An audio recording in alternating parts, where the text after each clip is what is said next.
안녕하세요. 스텝입니다. 네, 제가 그동안 이제 휴가처럼 영상을 좀 잠시 쉬었었어요. 그래서 그 사이에 정말 또 많은 일이 있었고, 저도 좀 다양한 경험을 했던 것 같아요.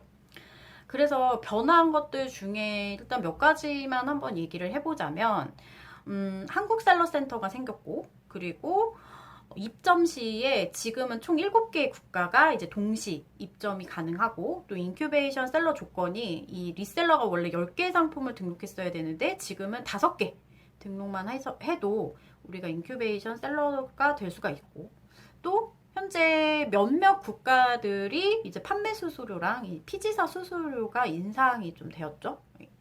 근데 변경된 내용들을 통해서 또 다양한 경험을 함께 좀 공유하고 싶고, 그걸로 인해서 또 다시 한번 성장하는 그런 채널을 좀 만들고 싶어요. 그래서 그동안 제가 이제 쇼피 대만 배송 때문에 다들 이제 고생을 되게 많이 하셨을 거예요. 저 또한 이 영상을 찍고 있는 지금도 도착하지 않은 상품이 너무 많거든요. 그래서 이제 저한테 개인적으로 뭐 쪽지나 문의나 뭐 이렇게 댓글로도 이 문의를 주신 분들이 좀 있으신데, 이거 상황을 어떻게 대처하고 있는지 문의가 많으셨어요. 근데 저 역시 여러분들과 똑같은 일반 개인 리셀러일 뿐입니다, 여러분. 그래서 딱히 저도 엄청난 솔루션이 있었던 건 아니에요. 그냥 저도 똑같았어요. 그럼에도 저는 지금 괜찮습니다. 네. 그런 상황에서도 사실 쇼피를 저는 계속 쭉 이어서 할 거기 때문에 이 일을 계속 제가 불평불만을 쌓아가면서 이렇게 하고 있을 일이 아니라서, 그럼에도 불구하고 그냥 일하면서 계속 하루하루 버텼습니다. 네, 버티는 자가 이기는 겁니다, 여러분. 네, 그래서 과연 또 무슨 일이었나 또 모르시는 분들을 위해서 간략하게 좀 설명을 드릴게요. 이게 4월 25일부터 쇼피 대만 배송 채널이 원래 YTO에서 이제 두라로 변경이 되면서 이제 통합 SLS 시스템으로 배송이 바뀌었죠. 그렇게 변경이 된 4월 25일부터 대략 5월 17일까지의 이 상품 배송이 제대로 되지 않고 계속 지연이 되거나 아직도 발송이 되지 않은 부분들이 굉장히 많단 말이에요.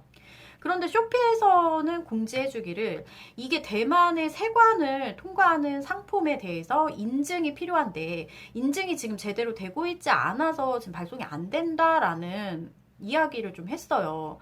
그런데 이제 대만을 주력하시는 분들은 아마 알고 있으실 거예요.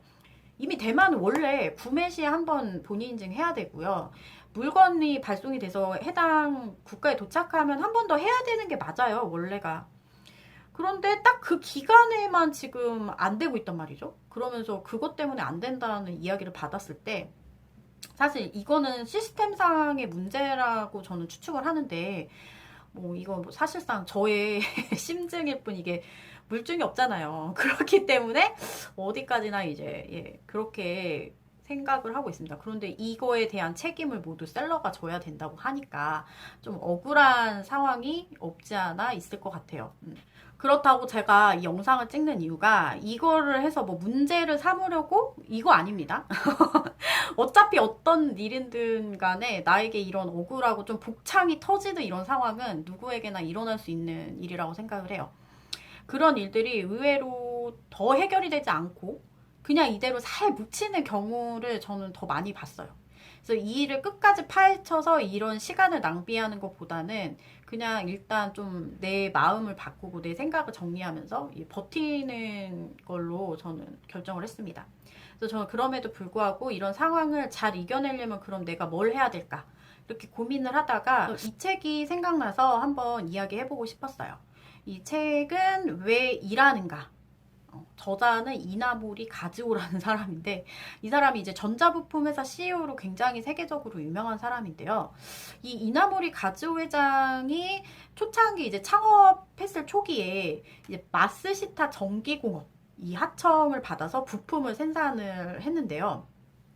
조건이 항상 굉장히 까다로웠다고 합니다. 그리고 납기를 제대로 못 맞추거나 조금이라도 하자가 발생하면 바로 거래를 끊어버려요. 그러던 중에 이제 하청업체한테 무리하게 낮은 금액을 제시하면서 제품을 이제 그 생산해서 공급해달라, 이렇게 말도 안 되는 그 요구를 하죠. 그래서 다른 하청업체들은 이거 갑질이다, 말도 안 된다 그러면서 거래를 싹 끊었어요. 그렇지만 이 이나모리 가즈 회장은 이것을 또 하나의 기회로 생각하고 이 업체에서 요청한 그 낮은 제품 가격을 맞추기 위해서 개발을 엄청 열심히 합니다. 결과는 당연히 뻔하겠죠. 성공했기 때문에 이런 얘기를 하고 있는 거 아니겠어요? 네, 당연히 성공하고 그걸 발판으로 전 세계적으로 굉장히 유명한 이 더 큰 기업으로 성장을 할 수 있게 됐다고 합니다. 이때 이나모리 회장이 이런 생각을 했다고 해요. 이 정도 요구에도 대응하지 못한다면 회사도 나도 2류, 3류에 머물고 말 것이다. 1류가 되기 위해서는 절대 포기해선 안 된다. 라고 생각했다고 합니다. 우리도 좀 마찬가지라는 생각을 합니다. 뭐 앞서 이야기했듯이 이런 일은 사실 앞으로도 굉장히 많이 생길 거고 과거에부터도 계속 있었던 일이에요. 아예 없던 일이 아닌데 우리가 너무 생소한 거죠. 그래서 항상 이런 일이 생길 때마다 불만, 불평 한다고 해서 절대 우리의 말이 사실 들어주지는 않을 거예요. 그런데 그거를 그렇게 해서 내가 불평불만하고 그러면 내가 떠나고 그 떠난 자리는 다시 누군가가 채워지겠죠. 그래서 버티는 것이 진짜 제일 좋은 성공의 방법이 아닌가라는 생각이 또 듭니다. 그래서 저는 이 일을 계기로 두 가지의 배움을 얻었는데요. 첫째는 불만 안에 나를 가두지 말 것. 그 아무짝에나 쓸모없는 불만 계속 얘기하면 뭐예요? 안 되는 것만 생각나지. 그리고 두 번째는 그런 상황일수록 그냥 지금 해야 할 일, 내가 지금 해야 할 그 일에 좀 집중하자. 차라리 뭔가 이제 바쁘면 그런 안 좋은 것들이 생각이 좀 안 나잖아요. 그래서 약간 그런 식으로 일을 해야겠다라는 생각을 좀 했습니다. 그래서 요번에도 똑같았어요. 저도 사실 되게 화가 나고 너무 좀 분하고 원통하고 아, 저도 그렇죠. 저라고 항상 좋진 않습니다. 그런데 역으로 생각해서 내가 고작 이런 일로 쇼핑을 떠난다고 하면 어차피 저에게만 손해일 거라 생각을 하기 때문에 마음을 좀 고쳐 먹어봤습니다. 저 같은 경우는 사실 대만만 계속 하던 사람이다 보니까 이번 일이 사실 굉장히 큰 타격을 가져왔어요. 다른 분들 같은 경우는 뭐 대만도 하고 어디도 하고 어디도 하고 이런 식으로 여러 국가를 하셨겠지만 저는 진짜 여기가 완전 주력이었기 때문에 진짜 크게 타격을 받았거든요. 지금까지도 계속 그게 복구가 안 되고 있어요. 그래서 그런 상황입니다. 그럼에도 불구하고 저는 또 제 일을 계속 하고 있어요. 예. 그래서 앞으로 또 변화하는 또 이야기들 같이 한번 해보도록 할게요. 다음번 영상은 이제 베트남 쇼피에 제가 상품 등록했다가 페널티 2점을 받은 사건이 있어요. 그래서 저만 그런 게 아니고 많은 분들이 이제 대만에 상품을 올렸는데 자꾸 상품이 삭제가 된다라는 말씀을 많이 하셔서 그러면 이거를 우리가 당장은 뭐 예방을 할 수는 없지만 삭제가 최대한 안 되게끔 어떻게 해야 하는지 그 내용에 대해서 한번 가지고 오도록 하겠습니다. 오늘도 구독과 좋아요 눌러주시고요. 저는 다음번 영상으로 다시 찾아뵙도록 하겠습니다. 네, 감사합니다.